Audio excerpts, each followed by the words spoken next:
So we got this 2000 something Chevy Impala piece of garbage. It's leaking from everywhere it could possibly leak from. I mean, look at it's got a blown up planetary just like they all do. I'm thinking to myself, like, what blew this one up? What caused it to blow up? I mean, look at this thing's leaking. It's just a mess to work on.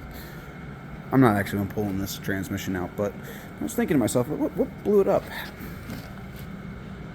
205 70R16, okay. And that's a Continental. Then we got a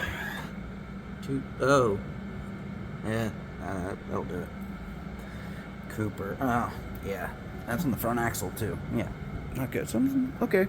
What kind of tire is this one? So we got a 225 60. What? That's a... Ooh, I don't even know if I can know that piece of shit. And this one is a... Bald. And this is a... 265. It's not, so you got 4 different brand tires and 3 different sizes. What the fuck, people?